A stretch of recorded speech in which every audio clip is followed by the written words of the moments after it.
2011년 6월 12일 주일입니다. 띵자매님은 오후에 둘째를 통해 별명을 지어 주시기를 예수님께 부탁드렸습니다. 예수님께서 아무 말씀을 안 하셨고 저녁에 다시 여쭈니 기다리라고 하셨다고 했습니다. 밤 11시가 되었을 때 내가 자매님의 별명을 주시겠다는 감동이 와서 사택으로 갔는데 예수님께서 먼저 자매님의 별명을 말씀해 주셨습니다. 별명은 땡수라고 하셨습니다. 그 뜻은 땡수해지라 라고 하셨다고 둘째가 대언했습니다. 이제 띵 자매님이 아니라 땡수 자매님으로 부르게 되었습니다.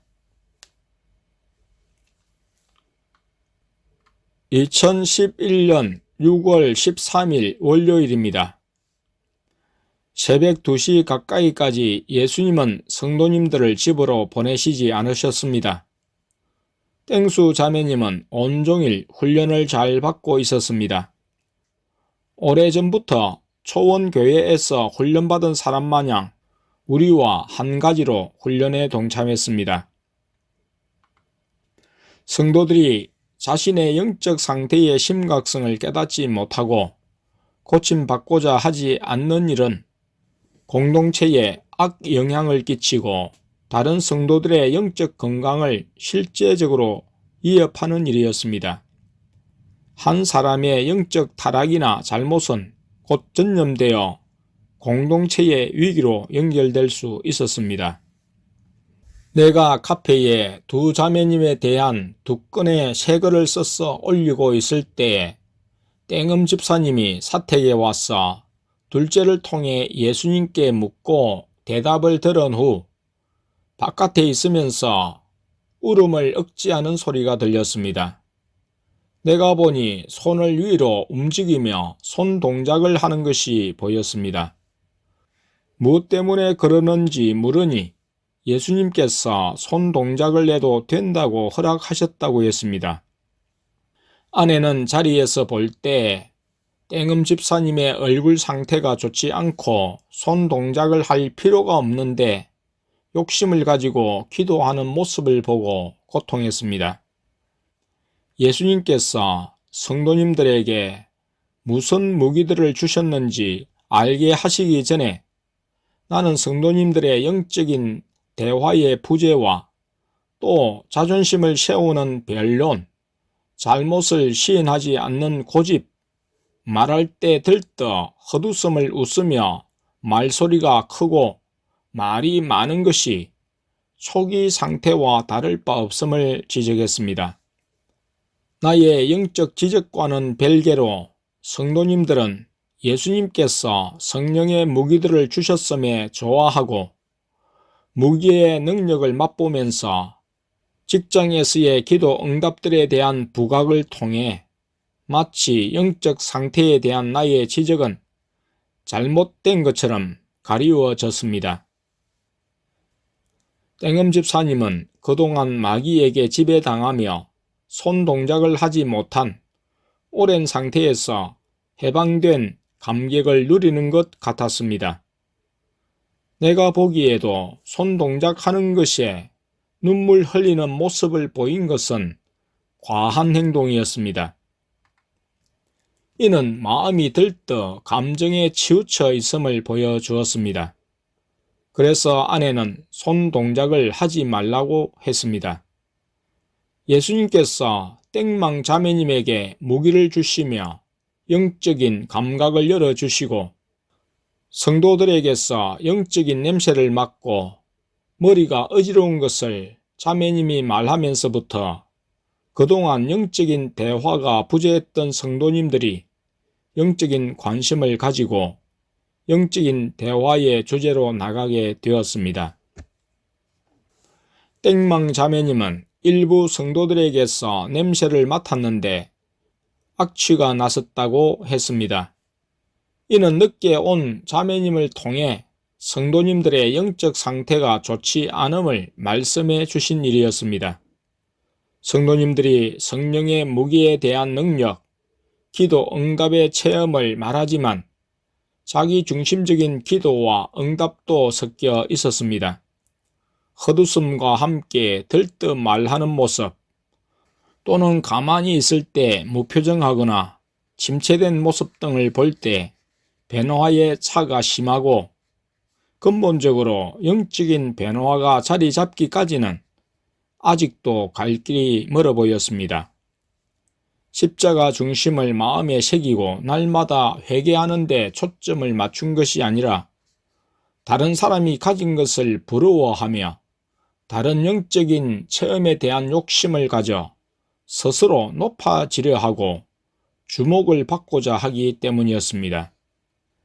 지금까지 전혀 영적인 이야기에 대해 입 다물고 있다가 저마다 영적인 체험들을 쏟아내는 것은 두 자매님에게 행하시는 예수님의 특별한 사역과 은혜를 희석시키고 자신들을 드러내는 일과 같았습니다.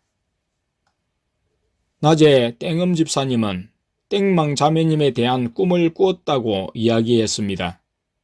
자매님의 주민등록증 발급에 대해서나 편입에 대해서 나와 아내가 관심을 가지고 지도하고 있었습니다. 땡음 집사님이 자매님에 대해 꿈꾸고 편입에 대해 인터넷으로 살펴보았다고 해서 꿈에 대해 땡순 성도님을 통해서 예수님께 여쭈니 말씀을 하지 않으신다고 대언했습니다. 성도님들이 간 후 그 꿈에 대해 둘째를 통해 여쭈니 그 꿈들은 마귀가 보여준 것이라고 하셨습니다. 이는 생각을 타고 땡음 집사님에게 마귀가 역사함을 말해주는 일이었습니다. 쉽게 들뜨는 것과 은사에 집착하며 사람을 상대로 욕심을 갖는 것, 젊은 여자들에 대한 관심과 친절, 대화는 가장 경계하고 멀리해야 하는 일들이었습니다. 무의식적으로 생각 없이 하는 행동 속에 마귀의 주장에 이끌리는 일들이 있을 수 있었습니다. 들뜨는 부분에서 땡종 성도님도 빠지지 않았습니다. 둘째가 볼 때 땡종 성도님은 땡음 집사님보다 더 상태가 안 좋고 거슬린다고 했습니다. 특히 아들 땡땡이에 대한 사역 부분에서 그랬습니다. 예수님께 여쭐 때 답을 안 하신다고 하면 얼굴이 시무룩하게 굳어버리고 예수님의 좋은 대답에는 마냥 들떠 좋아하는 모습을 자주 보이기 때문이었습니다. 예수님께서 그런 성도님의 모습을 보시며 굳은 얼굴을 하셨다고 둘째가 말해 주었습니다.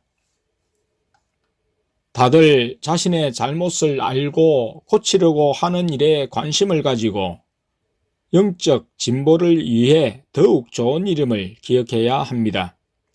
지금의 상태에서 마음의 죄를 우선적으로 처리하며 자신을 스스로 낮추며 낮추어진 상태를 기뻐할 때 마귀의 역사를 물리치며 영적인 기반을 보존할 수 있습니다. 다른 사람이 받는 은사들에 욕심 가지지 말고 정직하게 죄를 고백하며 더욱 마음과 몸에 남아있는 죄들을 처리하는 일이 급선무입니다. 아직도 이전에 지은 죄의 심각성으로 인해 빼내는 일이 멀고 험한 것을 기억해야 합니다. 어느 때든지 들뜨거나 교만해지면 마귀가 영적인 기초마저 허물고 이전의 상태로 돌릴 수 있는 여지가 존재함을 알고 예수님과의 동행에 집중하여 자신의 믿음을 점검하며 관리해야 합니다.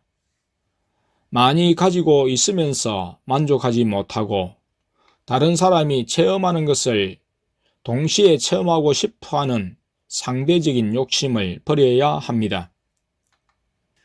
다른 사람의 체험은 나를 위해 주시는 체험이며 다른 사람에게 주시는 은사나 능력도 나의 부족함을 보충하기 위해서 주시는 은사임을 알아 다른 사람이 가진 은사와 능력을 내 것처럼 기뻐할 수 있어야 합니다.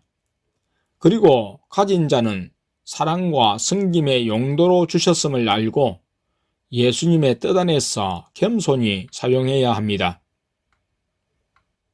내가 너희에게 뱀과 정갈을 밟으며 원수의 모든 능력을 제어할 권세를 주었으니 너희를 해할 자가 결탄코 없으리라.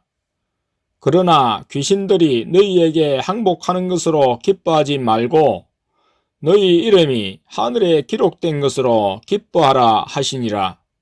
누가복음 10장 19절 20절. 그러므로 나의 사랑하는 자들아, 너희가 나 있을 때뿐 아니라 더욱 지금 나 없을 때에도 항상 복종하여 두렵고 떨림으로 너희 구원을 이루라. 빌립보서 2장 12절.